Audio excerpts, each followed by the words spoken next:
Okay, so as we described earlier on, there is God who had to create. And because there was nothing else to create from, he disintegrated a part of itself in what in science we call the Big Bang, and in scripture we call the creation.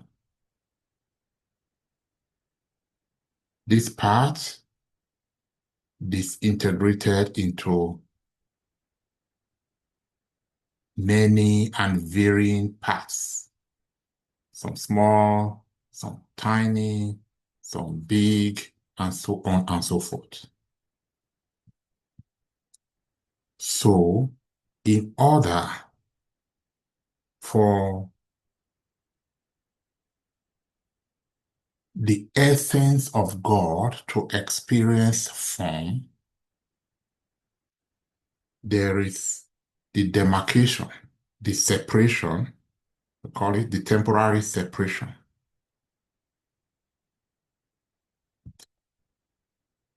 between the original form of God, the real form of God is the spiritual, and the form that the spirit takes in order to experience form.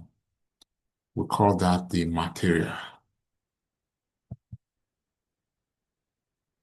So if we focus on the parts of the Spirit of God that is human, that we call man, so at the entrance of this material world from the spiritual,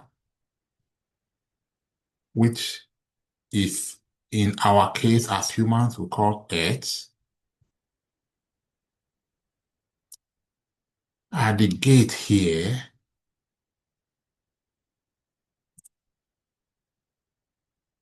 there is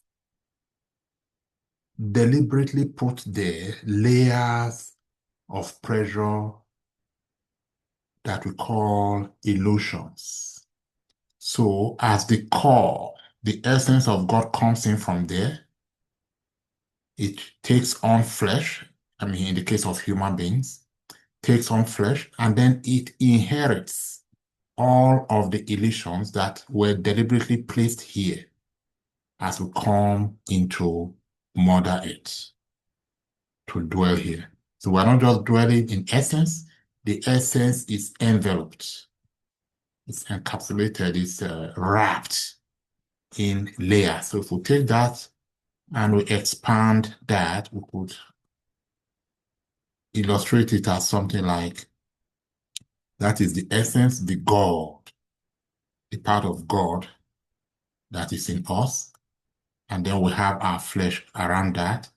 And then on top of this, we now have all kinds of illusions. They are not originally part of us, but they are placed there deliberately by Mother Earth, not as punishment, but as the lessons, as the curriculum, the course outline that this essence has come to Mother Earth to learn. So together, you could look at it like a ball of onions. So at the core is the spirit, the essence, the God that we are. And then around that core, we have layers of the onions, and so on and so forth.